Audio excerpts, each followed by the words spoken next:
Poor Tiana. You know, it's not easy being green.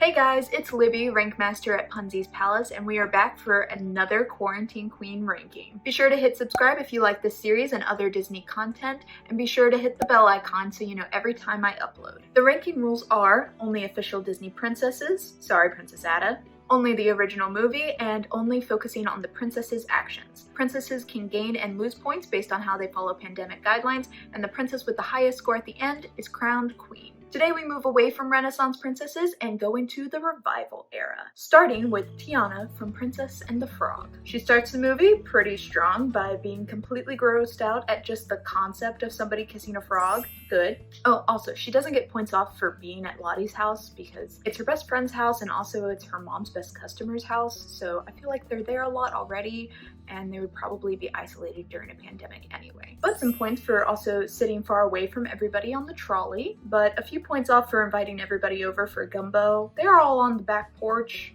and not inside, so there's that, but not good. A few points also for running away from this strange frog on her windowsill. Nicely done. Now, it also is very much in the quarantine mood to be hoarding all of your money and all the small change and tips that you can scramble and get as a waitress just to keep yourself afloat. The amount of coins she has wouldn't make much sense since we're in a coin shortage, but still points because I think this was in the 20s and I don't know if they had like Venmo and stuff like that. So also, she's a poor working waitress, very quarantine. Their jobs don't stop, so please respect them and be courteous and not sit down at restaurants and just order takeout. So points. Also, she gets very little sleep. That is also very quarantine, and it's also a complete mood to hit snooze on your alarm clock with your foot. Quarantine is a tiring time, especially if you're still working and you're working 2 jobs.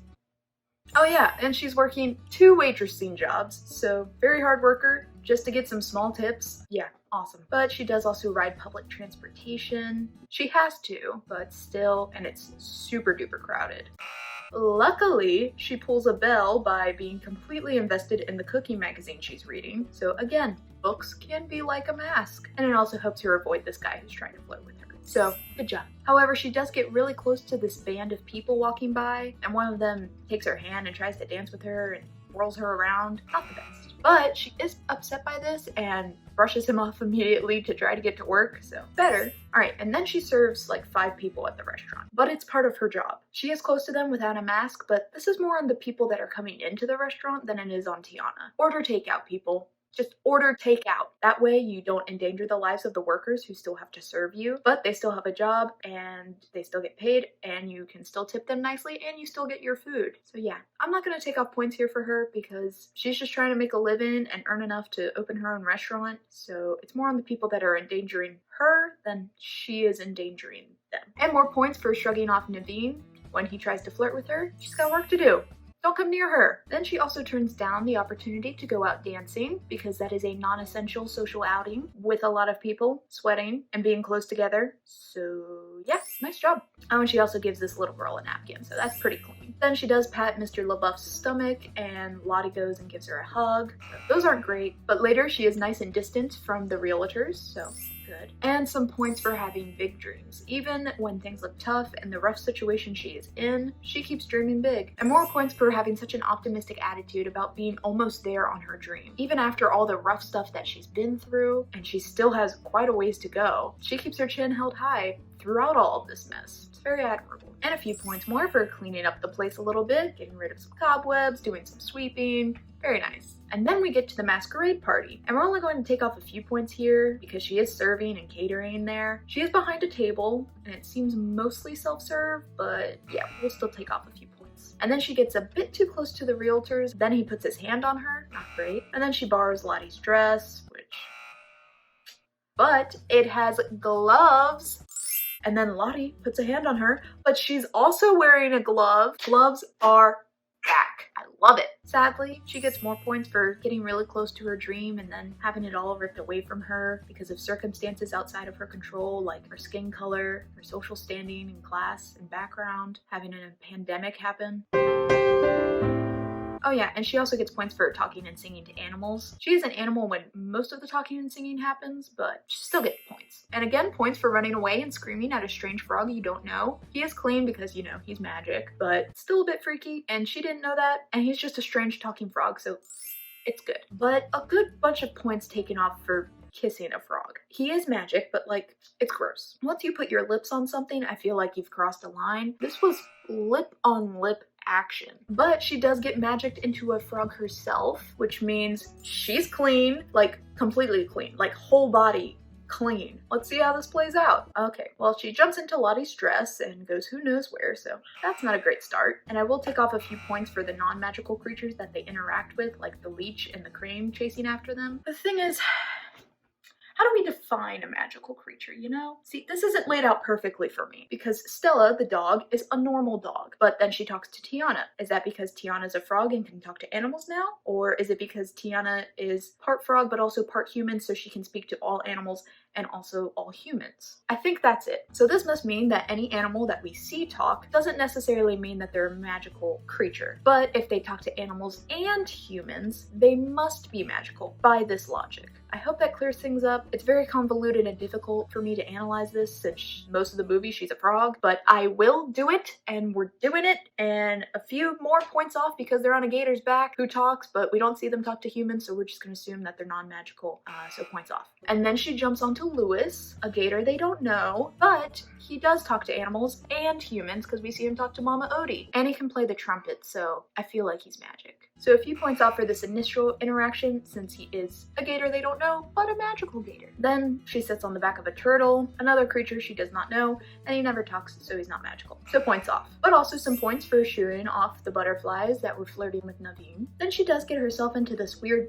tongue situation with Naveen, and while they are both clean, it just seems wrong and not clean at all, so we'll just call it a few points down. Alright, then they meet another stranger, Ray, the Firefly, and he does come to untwist their tongues, but Ray speaks to animals and humans, and he glows like these non-Firefly-like colors when he goes up the human's nose. He also turns into a star at the end. Spoiler. Sorry. He also defeats some of the shadow demons with his butt before he dies, so yeah, he's definitely magical. So like just 2 points off because he's a stranger at first. But then Tiana is captured by a human stranger, so definitely not good, but she does get out of it. Shoot, sweet. So good job, Tiana. Oh, and then she stops one of the humans from getting killed, which would have been mindless killing over a frog, so that's pretty good. Then her and Naveen jump and hop all over the 3 humans, and that's just not the best. No. But points for working with the ingredients around her to make some food. Sometimes you can't go to the store and get that one more ingredient that you need, and you have to make do with the ingredients you have in your house. And she does a great job of that. Pretty impressive. Very quarantine. And next we meet Mama Odie, but she's a magic voodoo woman, so she's clean. And she's also been isolated in the deepest and darkest part of the bayou, so pretty clean. Also by this logic, Dr. Facilier is also clean because he's a voodoo magic man. This comes into play later, where I won't be taking off points for Tiana's interactions. Then Tiana is hopping through a Mardi Gras parade where there are a lot of people. She isn't touching any of them directly, and she is at their feet instead of up where they're breathing, but that's a lot of people, so points. She is only there for a short while because as soon as she sees fake Naveen marrying Charlotte, she hops off and secludes herself and isolates herself in a cemetery. So, a few points back. Okay, so also definitely points for telling off the Shadow Man that love is more important. Even when you're struggling and your situation isn't the best, it's not about what material items you have or the things you've lost along the way, as long as you're able to find the light and the love you still have in the situation. I think it's very cool for her to realize this positive, that even though her dad didn't get a restaurant, that doesn't mean he wasn't happy because he had love. And in quarantine, it may be scary and you may be upset that you can't do the things that you were supposed to do or you used to do. But look around at the people you do have around you, who are healthy and who are happy, and how you want to keep it that way. Love is more important. Bravo, Tiana. Big points. Also, this is sad, but she does go to a funeral, which is unfortunately very quarantine, so points. Also points for having to do a much smaller wedding without all the people that you want there because of your circumstances, whether it's being a frog or during a pandemic. You get some points for that. Oh yeah, and she also gets magicked back into a human, re-sanitizing herself, so even more points. Then, once Tiana and Naveen marry a second time, they run down a tunnel with a bunch of soldiers, very close, so a few points off, but some points for leaving in a carriage. very far away from everybody else. Nice. Oh, and also some points for renovating an entire restaurant. Very quarantine with everybody doing home renovations since we're all stuck in the same house and we get sick of our surroundings apparently very quickly. I'm even doing it. I've rearranged my entire room and I'm doing my own home renovations. Stay tuned for that video. But when she does open her restaurant, there are a lot of people there, and the tables seem to be a bit distant, but it's a little iffy, so we'll just call a few points off for that. And then she goes and hugs her mom, and she was just walking through the restaurant where there's a lot of people, but her mom's there too, risking herself, so we'll say like 2 points off. Oh, and wait a second, she's wearing gloves. Yes, Tiana, we love a glove-wearing queen. Oh, and then she ends the movie with her and Naveen super far away from everybody else, dancing on top of a roof. Doesn't seem very safe, but it's very distant. Very good.